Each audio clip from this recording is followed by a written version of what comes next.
News देख रहे हैं आप। मैं हूं आपके साथ नेहा वाली और वक्त हो चला है उत्तर प्रदेश की अहम खबरों का। उत्तर प्रदेश में इस समय चुनावी संग्राम की तैयारियां जोरों पर है।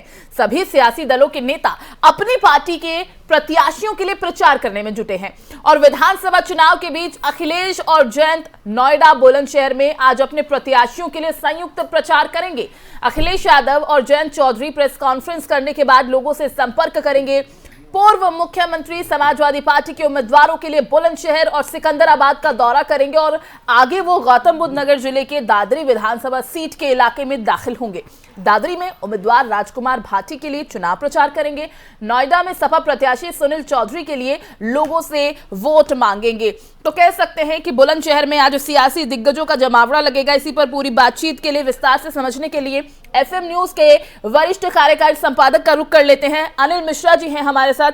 तो मिश्रा जी, देखिए, उत्तर प्रदेश में इस वक्त सियासी हलचल कितनी तेज हो चुकी है, गतिविधियां कितनी तेज हो चुकी हैं, किसी से छुपा नहीं है। चाहे योगी आदित्यनाथ के अपनी तरह से दिए गए बयान हो, गर्मी हटा देंगे, चर्बी हटा देंगे, और दूसरी तरफ अखिलेश और जयंत इस वक्त जो मोर्चा संभाले हुए हैं और उनका कहना है कि भले ही बीजेपी डरा ले, जो मर्जी कर ले, हम इस बार सत्ता में आएंगे। और आज बुलंदशहर में सियासी दिग्गजों का जमावड़ा देखने को मिलेगा। सर, आपसे डिटेल में समझना चाहेंगे। जी बिल्कुल ठीक। देखिए, कहते हैं ना, समय रुकता नहीं है। 10 मार्च वोटिंग का एक जो प्रथम चरण की वोटिंग का पश्चिमी उत्तर प्रदेश के 58 सीटों पर होना है, उसका चुनाव प्रचार या राजनीतिक पार्टियां अपने अपने पक्ष में मतदाताओं को करने का, रिझाने का पूरा प्रयास कर रही थी। आज 3 तारीख हो गई और अब डे टू डे समय कम होता जा रहा है, इसलिए सभी राजनीतिक पार्टियों और नेताओं का प्रचार अभियान अब जोरों पर है, जिसमें सियासी तीर भी चलाए जा रहे हैं। क्योंकि अंतिम दौर में आकर, जिसको कहते हैं ना, जिसको आपने यूज किया, योगी जी ने यूज किया कि गर्मी शांत कर देंगे, तो गर्मी को बढ़ाने का प्रयास होता है। ये तो सच है, चुनाव जो हारेगा उसकी गर्मी शांत होगी, लेकिन अभी जिस ढंग से सभी राजनीतिक पार्टियां, नेता बयानबाजी कर रहे हैं या दौरे पे दौरे कर रहे हैं, वो चुनाव पीठ पर जिसे कहा जा सकता है। आज जैसे अमित शाह बुलंदशहर अनूपशहर में होंगे, बुलंदशहर के अनूपशहर विधानसभा में, वहीं पर प्रियंका भी सिकंदराबाद और अनूपशहर में जा रही हैं। अखिलेश भी बुलंदशहर जा रहे हैं, उसके बाद नोएडा आ रहे हैं, मायावती गाजियाबाद कभी नगर आ रही हैं। तो चूंकि ये पश्चिमी उत्तर प्रदेश, पश्चिमी बेल्ट उत्तर प्रदेश का जो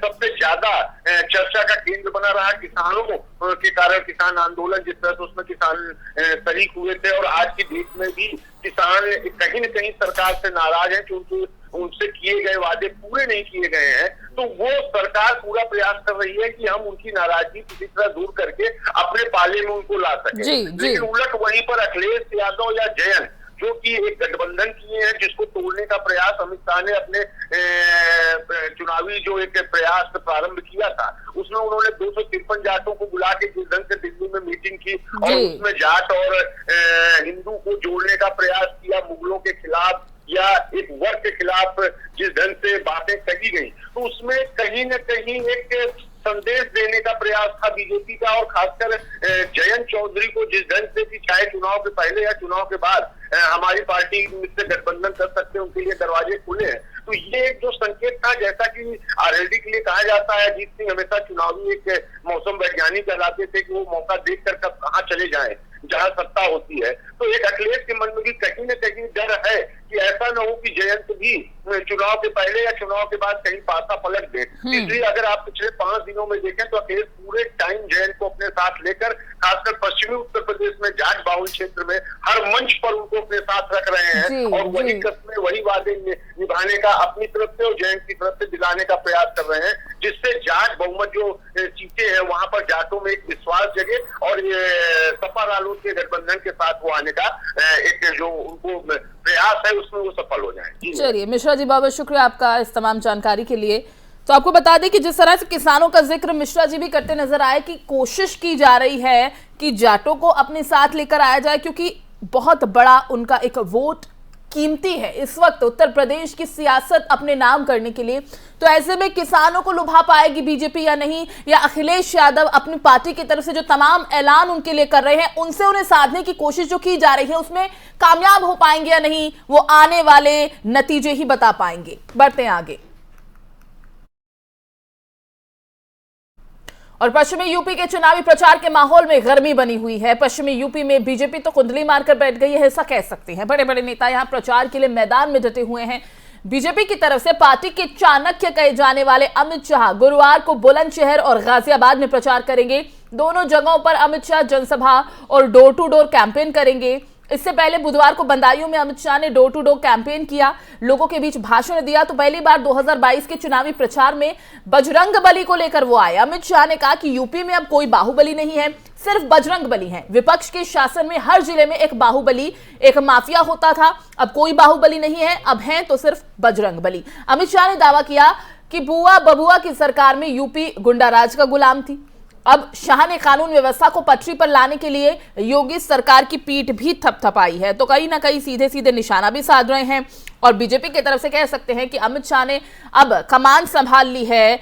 पश्चिमी यूपी में दिग्गजों का धुआंधार प्रचार जो है वो जारी है, जिसमें बीजेपी के चाणक्य कहे जाने वाले अमित शाह जोर शोर से प्रचार में जुटे हैं और उनका कहना है कि उत्तर प्रदेश को हमने विकास की राह पर आगे बढ़ाया है और यूं ही हम इस पर आगे बढ़ते चलेंगे।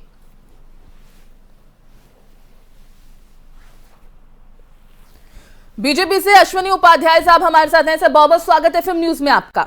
जी धन्यवाद। अश्विनी जी, इस वक्त जो सियासी समीकरण बनते नजर आ रहे हैं उन पर भी हम चर्चा करेंगे, लेकिन सबसे पहले अब हम बात करेंगे अमित शाह की। बीजेपी के चाणक्य कहे जाते हैं और इस वक्त उत्तर प्रदेश के कमान उनके हाथों में है। वो कोशिश कर रहे हैं कि किस तरह से लोगों को एक बार फिर ये बताया जाए कि हमने आपके विकास के लिए जो कार्य किए थे वो आपके लिए ही है और आने वाले समय में अगर हम सत्ता में वापस आते हैं तो फिर से वही होगा। क्या आपको लगता है कि जनता का विश्वास एक बार फिर आप लोग जीत पाएंगे? क्योंकि तमाम विपक्षी पार्टियां जो है इस वक्त ये साबित करने में जुटी हैं कि जो वायदे किए गए थे वो पूरे नहीं हुए हैं। भ्रष्टाचार बढ़ा है, बेरोजगारी बढ़ी है और महंगाई की मार आम आदमी झेल रहा है।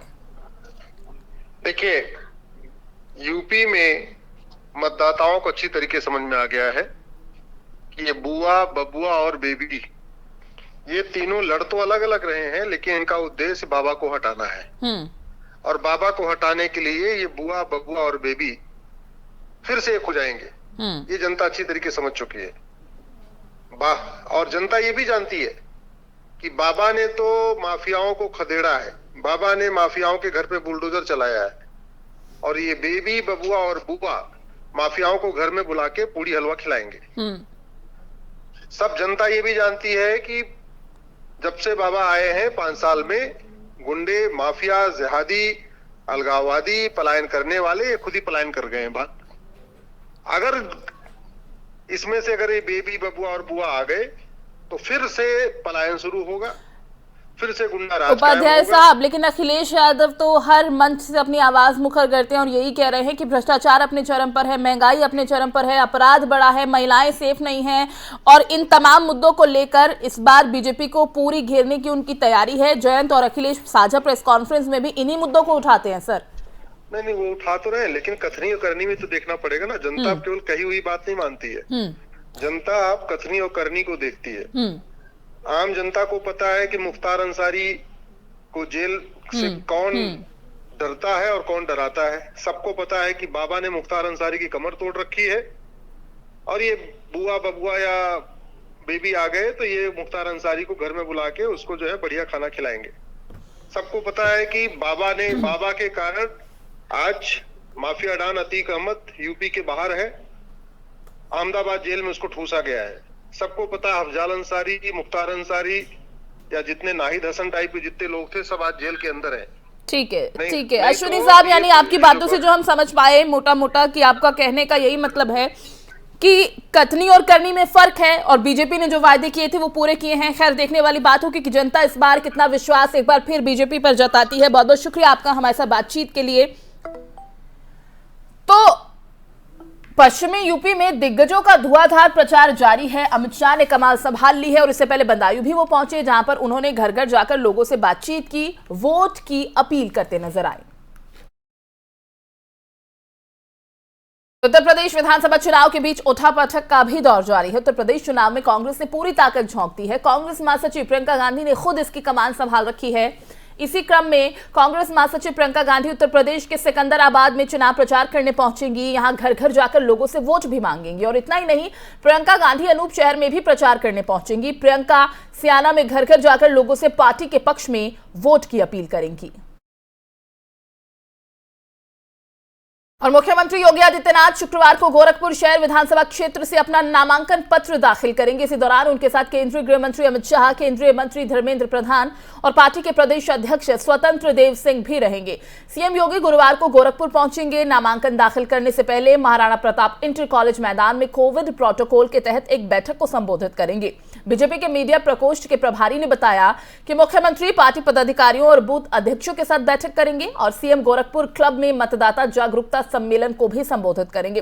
साथ ही नेपाल लॉज में प्रबुद्ध वर्ग सम्मेलन को भी संबोधित करने का कार्यक्रम है। मुख्यमंत्री शनिवार को मोहिदपुर गुरुद्वारा में सिख समुदाय के साथ भी बातचीत करेंगे।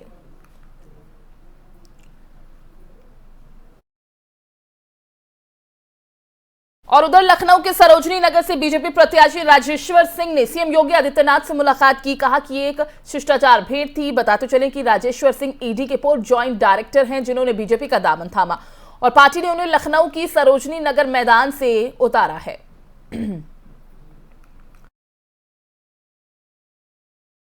उत्तर प्रदेश विधानसभा चुनाव के लिए इन दिनों नामांकन का दौर चल रहा है। उप मुख्यमंत्री केशव प्रसाद मौर्य आज अपना नामांकन पत्र दाखिल करेंगे। बीजेपी ने उन्हें कौशाम्बी के सिराथू से उम्मीदवार बनाया है। सिराथू का जन्मस्थान उनका है। मौर्य के नामांकन पत्र दाखिल करते समय बीजेपी अध्यक्ष जेपी नड्डा भी उनके साथ मौजूद रहेंगे। बता दें कि सिराथू सीट से सपा ने सिर्फ 2014 में उपचुनाव में जीत दर्ज की थी। केशव प्रसाद मौर्य ने फूलपुर से सांसद चुने जाने के बाद सिराथू के विधायक पद से इस्तीफा दे दिया था। इसी वजह से उपचुनाव कराया गया था। तो आज नामांकन के दौरान उप मुख्यमंत्री केशव प्रसाद मौर्य के साथ बीजेपी के कई वरिष्ठ नेता भी मौजूद रहेंगे।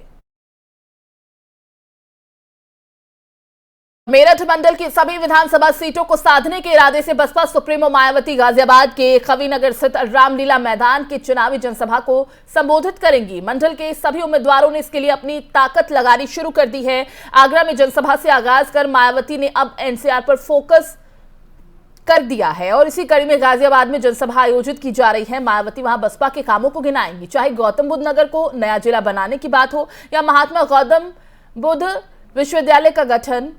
इससे जनता के सामने इसे रखा जाएगा। मायावती की योजना है कि पश्चिमी यूपी में हाई कोर्ट बेंच के गठन का मुद्दा जोर शोर से उठाया जाए। कार्यकर्ताओं को संदेश भी भेजा है। पश्चिमी यूपी में हाई कोर्ट के एक बेंच की पुरानी मांग अब तक पूरी नहीं हो पाई है। यूपी में विधानसभा चुनाव के साथ ही विधान परिषद चुनाव की रणभेरी बज गई है। इसी कड़ी में लखनऊ में जिला निर्वाचन अधिकारी अभिषेक प्रकाश ने लखनऊ उन्नाव स्थानीय प्राधिकारी निर्वाचन क्षेत्र के लिए विधान परिषद के द्विवार्षिक निर्वाचन प्रक्रिया शुरू करने का शेड्यूल जारी किया है। 4 फरवरी से प्रत्याशी नामांकन कर सकेंगे। 3 मार्च को मतदान होगा। डीएम अभिषेक प्रकाश ने चुनाव प्रक्रिया की जानकारी दी। इसमें बताया कि 4 से 11 फरवरी तक कलेक्ट्रेट परिसर में सुबह 11 बजे से दोपहर 3 बजे तक नामांकन दाखिल होगा। 6 फरवरी को अवकाश के चलते नामांकन नहीं होगा। 16 फरवरी तक नाम वापस होंगे। डीएम ने बताया कि कुल 27 मतदान केंद्रों पर चुनाव होगा और इसमें उन्नाव में 17, लखनऊ में 10 मतदान केंद्र बनाए गए हैं। कुल 4019 मतदाता वोट देंगे और इसमें उन्नाव से 2645 और लखनऊ से 1374 मतदाता हैं। मतदाताओं में नगर निगम, नगर पालिका परिषद, जिला पंचायत, नगर पंचायत, क्षेत्र पंचायत, छावनी बोर्ड के सदस्य शामिल होते हैं। और 11 फरवरी को निर्वाचन नामावली का अंतिम प्रकाशन होगा। इसमें शामिल होने या नाम हटाने के लिए आपत्ति और दावे 8 फरवरी तक किए जा सकते हैं। आप अवगत हैं कि एमएलसी निर्वाचन की भी सूचना जारी हो गई है। तो द कंस्टिट्यूएंसी 8 लखनऊ उन्नाव स्थानीय प्राधिकारी निर्वाचन क्षेत्र उत्तर प्रदेश विधानसभा परिषद का ये निर्वाचन की अधिसूचना जारी होने का दिनांक अर्थात नामांकन प्रारंभ होने का दिनांक 4 फरवरी 2022। नामांकन 11 बजे से 3 बजे तक रहेगा अवधि और 4 फरवरी से 11 फरवरी तक नामांकन होगा। 6 फरवरी लोक अवकाश, संडे होने के नाते 6 फरवरी नामांकन नहीं होगा, अवकाश रहेगा। नामांकन दाखिल करने का स्थान अर्थात नामांकन आरओ रूम ये कलेक्ट्रेट परिसर में कक्ष संख्या 46 रूम नंबर 46 फर्स्ट फ्लोर पे। 14 फरवरी को स्क्रूटनी होगी सुबह 11 बजे। और मैनपुरी में बुधवार को विधानसभा चुनाव के लिए जमा कराए गए नामांकन पत्रों की जांच हुई। जांच के दौरान 41 नामांकन पत्र निरस्त कर दिए गए। इसके विरोध में प्रत्याशी धरने पर बैठ गए हैं।